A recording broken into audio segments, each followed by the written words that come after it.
All right, back for another beer review, and today I'll be reviewing yet another beer from the Fox Farm Brewery, and they're out of Salem, Connecticut, and this is their Near and Far. So they're calling this one a double IPA with white grapes. It comes in at 8.2% alcohol by volume. No IBUs. Listen, time of review. This can is just over 5 weeks old. I want to give a huge thanks, shout out to a very good friend of mine and a viewer of the channel, Steven, for picking this one up for me. So big thanks to him. Steven came to the 2022 BeerTuber Palooza that we had in Albany, New York. And before he was coming to the event, he let everyone know that he was going to Fox Farm, and if we wanted to place an order, he would, pick it up for us as a proxy. And I think I got 9 different beers from them. So over the next couple months, you will see some reviews from Fox Farm, probably like 1 per week. I got a good mix of their stuff. I got I think it was 4 IPAs or 4 hop forward beers and then 4 non-hop forward beers. I also got a big 750 of a mixed culture peach beer aged in peach brandy barrels that I'll probably review with the FLX guys at some point. But anyway, really excited about this one. I was surprised that they still had cans of this because this isn't, was canned on canned in the middle of August, and he picked it up at the end of September. So the fact they still had cans of this is crazy because double IPA with white grape sounds fantastic. So they're also, I believe, using Nelson Sauvin hops to kind of accentuate that white grape character. And this is a rotating offering from them. They have released this numerous times before. So yeah, anyway, I'm really excited about this one. Let's give it a pour here and see what we got. Now, I didn't pick up a Fox Farm glass, and I kind of regret it just because I have so many glasses, but I need to get one at some point. Hashtag proper glassware. It's where it's, ooh, uh-oh. We good? I can't see your side. I'm hoping we're good. That was it was fine, and then it totally wasn't. Are we good? We are great. I can't believe that didn't go over. Holy shit.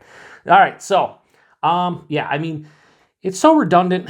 It's very repetitive with a lot of these, hazies nowadays to talk about the look of it because they look so similar nowadays. It's like, okay, it's this honey orange, deep honey orange color. It's murky, it's turbid. You can't see through it. It has the haze for days. This one has a 3-finger of a off-white, eggshell kind of color to it. Mixture of small bubbles and medium-sized bubbles, so not tightly compact. A little bit of soap sudsy look to it with a touch of creaminess, but yeah, it's very similar. It looks like what you expect a hazy double IPA to look like, right? Let's get a nose. I'm not getting a lot, to be honest with you. A very subtle, generic sweetness. Okay, so, okay, ooh, what just happened? I didn't get anything. I'm sitting here, 3-4 sniffs. Oh, yeah, a little bit of generic sweetness. And all of a sudden, I inhaled and like when you get a brain freeze, that's what happened. But it had this herbaceous kind of kick to it. All right, now as it opens up, it has that sweet, kind of crisp white grape. But then there's peach, apricot, papaya, sweet, sticky, kind of creamy fruit. A little bit of an orange and grapefruit citrus, a zestiness or the rind. And then a grassy herbaceousness. That's what kind of hit me right off. That generic sweetness is definitely there. I mean, it's tough pulling out. And this isn't that cold. I grabbed it out of the fridge for 20, 25 minutes. So probably in the high 40s, early 50s at this point. Excuse me. Yeah, I mean, it smells good. But I'm really trying to pull out these characters. They're not coming just as easy as you would expect for something like this. So I want to get into it. Cheers, everybody. Thanks again, Steven.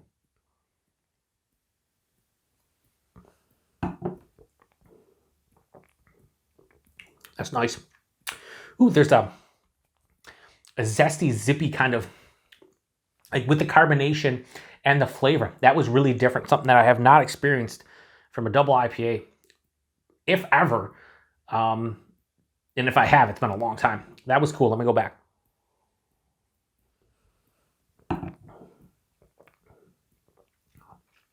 Yeah, that's cool. It's front of the tongue, this dancing, prickly carbonation. As it passes through, there's this nice, zesty, zippy kind of like lime zest meets you just bit into a white grape, the burst, juicy, kind of you just put a white grape in your mouth, you bite down, the burst. That was cool. Body and mouthfeel. Body's like medium touch over, a little thin at 8.2. I'm fine. The mouthfeel, that crisp kind of sensation on the front of the palate kind of evolves into this really nice, smooth, creamy kind of finish on the back of the palate. Look at that. Lacing looks beautiful as well. So body's a bit thin, but the mouthfeel is really fun and I think appropriate kind of for what you're going for in a hazy here. The taste is better than the nose, significantly better, because the nose, again, I was pulling out different notes, but like I was really diving deep to get those notes. Like it had like a generic sweetness with a little bit of like herbaceousness and some like subtle fruit, characteristics. And that's pretty much it. The taste though, much more vibrant. That white grape is omnipresent, and it has that tannic kind of grape skin, but like the crisp kind of juiciness you'd bite into a white grape and get. So it runs the gamut of what you want from white grape in a beer, especially a hop forward beer. I think it's accentuating the base. Again, there's a lime zest, a little bit of like a candied orange, and then there is a honeydew, papaya, mango, kind of fleshy, creamy kind of fruitiness halfway through the palate. Back of the palate is where I'm getting this nice green herbaceousness, touch of dank floral qualities as well. This one finishes semi to full on dry with a nice firm kind of like moderate bitterness. Like on the back of my palate there, it's dry and bitter, but the front half has that sweet like grape / tropical fruit kind of character. Balances out real nice.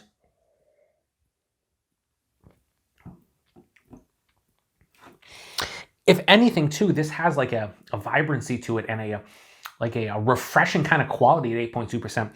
I feel a little bit of warming in the chest, nothing on the palate, but when I say the uniqueness to each sip is something that I really haven't experienced, it really isn't like that crispness with the zesty lime and then like the burst of the white grape. I've never experienced anything like that in a double IPA or any kind of hop forward beer, really. So I'll say this gets brownie points for the uniqueness, and it differentiates itself from like a lot of other beers that I've had. I mean, I've had quite a few IPAs and double IPAs with white grapes in it specifically, and I think this is one of the better ones I've had. It's subdued to some degree, but this is a mind fuck to me. Like, it's hard to explain to you like what I'm experiencing because it's something I haven't experienced before, but also it's all over the place, but in a great way. Like a lot of times when these beers are disjointed or something's popping up over here or over there, and maybe they don't work as well with one another. In this beer, I think they're working quite well with one another. It's something I haven't experienced, so it's hard to describe.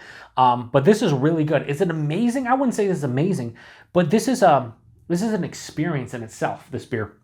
So kudos to Fox Farm for putting out there a very, very enjoyable and fun double IPA with something that is just double IPA with white grapes. It's not like, 7,000 different ingredients there. It's just very simplistic to some degree, but not really. It's fun. It's tasty. It has a good balance. Not too sweet, not too bitter, not too dry.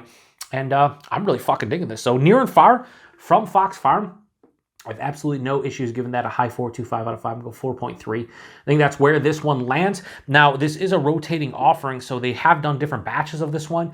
I don't know what the last batch was previous to this one, probably earlier this year. This batch specifically, I'm enjoying it. So, price and availability. This one, I believe, was $4.75 a can. So you're looking at $19 a 4-pack. Yes, please. I would easily pay that again. Should have got a couple cans, but so much beer to drink.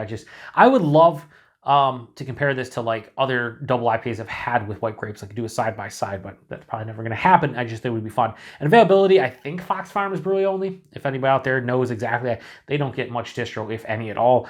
But if you're in and around the Salem, Connecticut area, if it's a 1 or 2 hour drive, make a day trip someday, especially if you like hop forward beers, or you just like unique beers, or if you just like beer in general, because they do like some of the beers I got coming up. They have like a Czech style dark lager. I have an Oktoberfest from them.